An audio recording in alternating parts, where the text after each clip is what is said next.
Retornando, vamos aqui pensar um pouquinho hoje em algo como que promova a unidade da igreja pela obra da cruz. A igreja é a reunião dos escolhidos de Deus. A palavra eclésia significa chamados para fora e chamados para um propósito. A igreja tem um sentido de uma escolha que Deus faz. Não se trata de mero aglomerado ou um ajuntamento de pessoas, de sujeitos que tenham os mesmos ideais. Não, a igreja não é um clube da elite, nem um sindicato de operários padrão, ou uma sociedade secreta de gente especial. Nada disso. A igreja é sim a reunião dos eleitos da Trindade, expressando o caráter de Cristo em seu estilo de vida e de adoração. É a reunião daqueles que foram alcançados pela graça, foram libertos de si mesmos e agora têm a vida de Cristo a se manifestar no seu interior. Há um pensador, um teólogo americano, J. Blanchard, ele disse com muita precisão: a igreja não é uma democracia na qual escolhemos a Deus, mas uma teocracia na qual Ele nos escolheu. Não fomos nós que aceitamos a Cristo. Foi Cristo quem nos aceitou pela sua graça. Foi Ele quem nos moveu a Ele mesmo e nós o recebemos por causa da sua suficiente graça. Portanto, a igreja é o encontro comunitário da família de Abba. Abba é o termo que Jesus usou para definir a ideia de pai. Nós temos um pai. A igreja é uma família, é uma comunidade familiar que tem uma genética, que tem um DNA, o DNA do seu filho. Somos um povo que foi constituído pelo próprio Deus. Trata-se da comunhão relacional dos filhos do Altíssimo, patrocinada pela unidade dos motivos, jamais pelos rituais e formalidades. Há alguma coisa interior que nos move. O poeta George Eliot, ele disse que o que torna a vida enfadonha é a ausência de motivos. O que torna a vida complicada é a multiplicidade de motivos.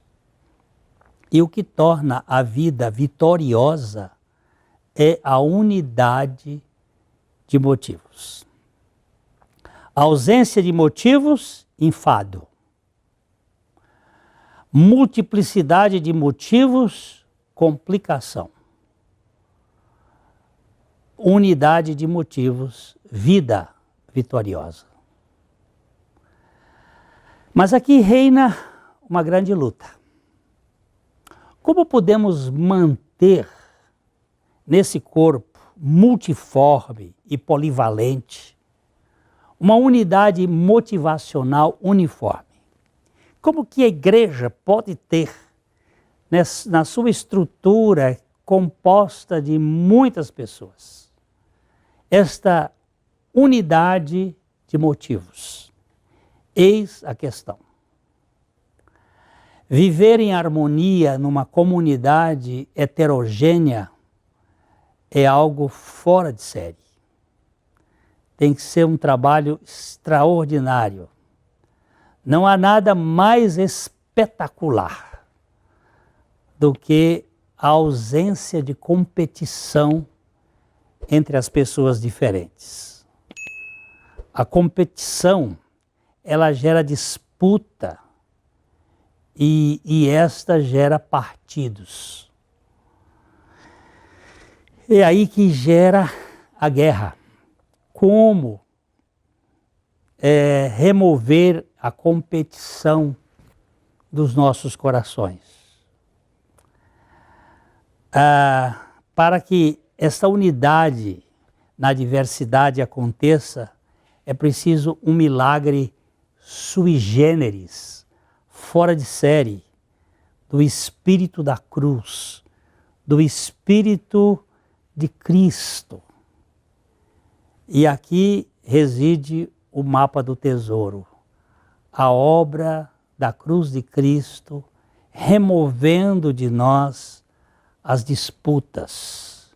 Este Espírito antecede a história da cruz no Calvário. Ele vai muito além disto. O ministério da Trindade se expressa na unidade das três pessoas distintas, vivendo sem nenhuma disputa.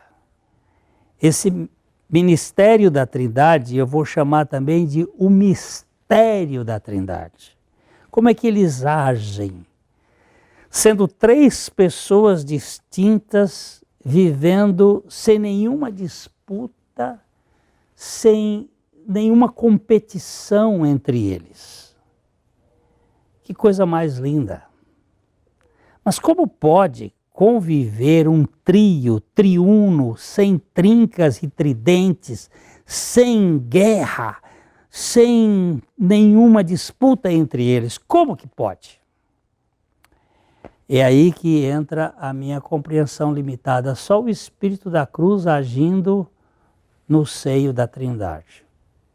Por isso que eu acho que a cruz, ela antecede qualquer ideia da criação, que é a ideia da comunhão. O que caracteriza a unidade na Trindade é o amor. E o amor, a Bíblia diz que o amor não busca os seus próprios interesses. O amor, ele se difunde em bem do outro. Então, o Pai busca satisfazer o Filho e o Espírito Santo. O Filho satisfazer o Pai e o Espírito Santo. O Espírito Santo satisfazer o Pai e o Filho. Então, cada um está lidando naquilo que os antigos irmãos do deserto chamavam de a pericorese, a dança da Trindade, a dança da unidade, a dança do amor, que gera esta unidade. Amar é viver em favor de. Quem ama não se compara, não compete e não comprime o objeto do seu amor. Quando eu me comparo e olho para o outro e vejo que eu sou um pouco maior, um pouco mais sábio, aí começam as competições. e depois vem uma espécie de comprimir o outro, ou oprimir, e aí não é amor. O amor não procura os seus próprios interesses. Alguém já disse, a suspeita subtrai, a fé adiciona, mas o amor multiplica o ganho para dividir com quem ama. O amor abençoa duplamente aquele que dá e aquele que recebe. Talvez você precise escutar isso outra vez. A suspeita subtrai, menos. A fé adiciona, mais. Mas o amor multiplica o ganho para dividir com quem ama. As 4 operações da matemática estão aqui. Subtração pela suspeita, adição pela fé, multiplicação pelo amor, mas este amor reparte. Ele faz uma doação. O amor abençoa duplamente, tanto aquele que dá, quanto aquele que recebe. Eu li recentemente um pensamento que diz o seguinte: é indiferente para nós o que faz a maioria das pessoas que conhecemos ou como elas passam o seu tempo. Porém, assim que começamos a amar uma delas, passamos a nos interessar no mesmo instante por essa pessoa. Tem tantos chineses no mundo, eu os respeito, mas eu não tenho desenvolvido amor porque eu não os conheço. Mas à medida que eu conhecer algum deles e nós tivermos o relacionamento de amor, eu vou me interessar no mesmo instante por esta pessoa. Espera um pouquinho, que daqui a pouco eu vou voltar para a gente continuar pensando sobre esta unidade na igreja. Isso também serve para a unidade da família e até mesmo para a unidade das empresas, dos relacionamentos dos empregados e patrões. Como nós estávamos falando aí atrás, aquele pensamento que eu falei que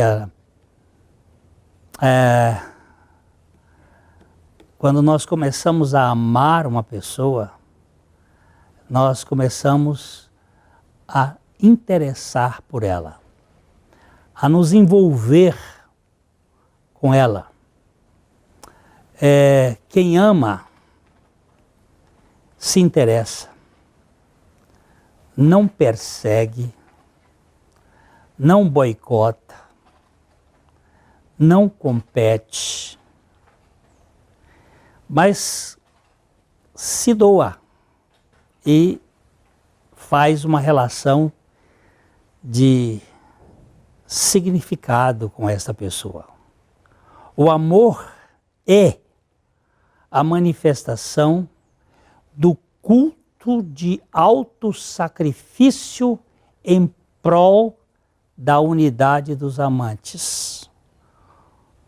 O amor não se dói, ele se doa. O amor, ele procura renunciar para dar sentido ao outro, ao ser que é amado. A palavra de Deus nos diz em João 3,16, texto tão conhecido, mas nem sempre tão entendido, porque Deus amou o mundo de tal maneira que deu o seu Filho unigênito, para que todo aquele que nele crê não pereça, mas tenha a vida eterna. E ele mostra, esse texto mostra que a característica do amor é dar o melhor. Deu o seu Filho unigênito para uma raça caída, para gente totalmente egoísta. E Ele fez isto para que nós pudéssemos experimentar a dimensão do que acontece na Trindade, na unidade relacional. Em 1 João capítulo 3, verso 16, João 3,16, é porque Deus amou o mundo de tal maneira que deu o seu Filho unigênito. Em 1 João 3,16, agora é na carta, o João diz assim: nisto conhecemos o amor, que Cristo deu a sua vida por nós, e devemos nós dar nossa vida pelos irmãos. A ideia é a mesma. Nisto conhecemos o amor. Qual é o amor? Deus deu o seu Filho e o seu Filho deu a sua vida por nós. E nós também devemos dar a nossa vida pelos irmãos. Dar o nosso modo de ser. O caminho para a verdadeira unidade não passa pelas salas especiais de comissões, mas passa, antes de tudo, pelo Calvário. Passa, antes de tudo, pela cruz. Passa pela unidade pessoal com Cristo crucificado, de modo tão profundo e real que possa ser comparado à unidade de Cristo com o Pai. Jesus disse: eu e o Pai somos um. Eu e o Pai somos um. Se fomos feitos na cruz com Cristo um, estamos unidos com o Pai. Esta unidade com Cristo na cruz é o lugar da nossa libertação, da nossa competição, da nossa comparação. Se morremos com Cristo, unidade é Cristo em nós.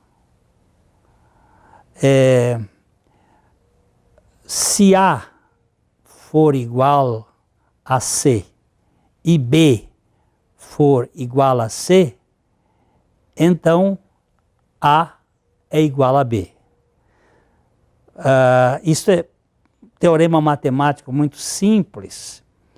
Se eu estiver em Cristo e você estiver em Cristo, se nós morremos em Cristo, se você morreu em Cristo e eu morri em Cristo, se Cristo vive em nós, aí vai gerar unidade, compreensão, relacionamento significativo.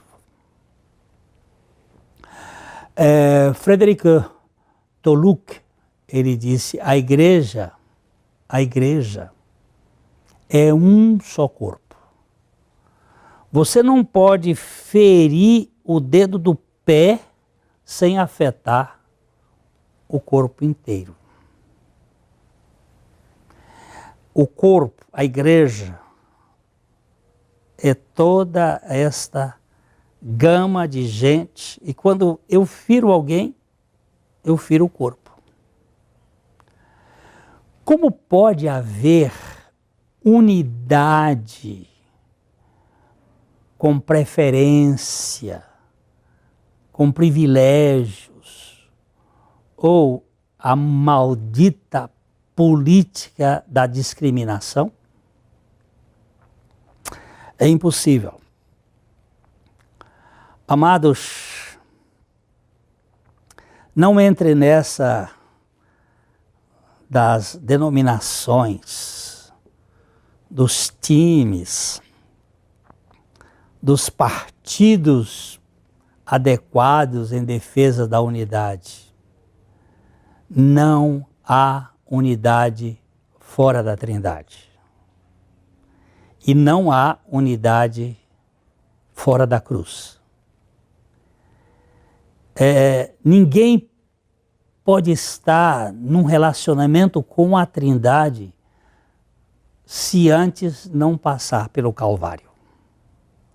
Se antes não passar pela obra da cruz, do esvaziamento.